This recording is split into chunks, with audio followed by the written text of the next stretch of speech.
Student, एक question हम लोग सिंपल हार्मोनिक मोशन का लगाते हैं और इस क्वेश्चन को लगाते वक्त हमें ये जरूर समझ में आ जाएगा कि इसका एप्लीकेशन कैसे होता है। y equal to A sine omega T का एप्लीकेशन कैसे है। अब आप समझिए y equal to A sine omega T का ये जो इक्वेशन है क्या, वो ये दिखा रहा है कि ये जो y डिस्प्लेसमेंट है वो इसके मीन पोजीशन से है, ये मीन पोजीशन से y डिस्प्लेसमेंट है, राइट।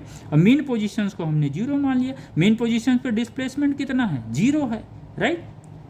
तो यहाँ पे ये मान के चलिए t1 टाइम पे ये यहाँ से यहाँ तक पार्टिकल मूव की है t1 टाइम पे, और डिस्प्लेसमेंट कितना हुआ, y हुआ है।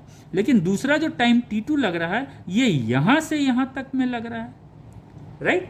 t2 लग रहा है कहाँ से, a/2 से a तक का, यहाँ तक, यानी ये यहाँ तक का जो पोर्शन है ये यहाँ पे टाइम t1 लगा, यहाँ पे टाइम इतना जो लगा डिस्टेंस, वहाँ टाइम कितना लगा, t2 लगा। यानी टोटल टाइम t2 ये हो गया और ये टाइम t1। अगर हम दोनों को देखते हैं बच्चों तो हमें हमेशा देखना है कि जो डिस्प्लेसमेंट है वो हमेशा हम मीन पोजीशन से ही लेंगे इस इक्वेशन में। यानी जब दूसरा हमें a/2 से a/2 टू a तक का जब लेंगे हम डिस्प्लेसमेंट, तो ये डिस्प्लेसमेंट हम इस इक्वेशन से नहीं निकाल सकते हैं। ये डिस्प्लेसमेंट हम निकालेंगे कहाँ से, मीन पोजीशन से, राइट। तो ये यहाँ से पूरा a तक का टाइम कितना लग रहा है, t1 प्लस t2, यानी t1 प्लस t2 टाइम पे ये पूरा जो पार्टिकल जो डिस्प्लेस हो रही है कितना हो रही है, टोटल a हो रही है, जो इसका एम्पलीट्यूड है, राइट। तो हम आगे फर्स्ट पार्टिकल को लेते हैं। फर्स्ट पार्टिकल तो एक ही है बेटा, जब पार्टिकल एक ही है तो इसका एंगुलर फ्रिक्वेंसी भी क्या होगा, कांस्टेंट होगा, उसका एम्पलीट्यूड भी क्या होगा, सेम कांस्टेंट रहेगा, राइट। तो एंगुलर फ्रिक्वेंसी कांस्टेंट रहेगा। क्लियर है सिंपल हार्मोनिक मोशंस में।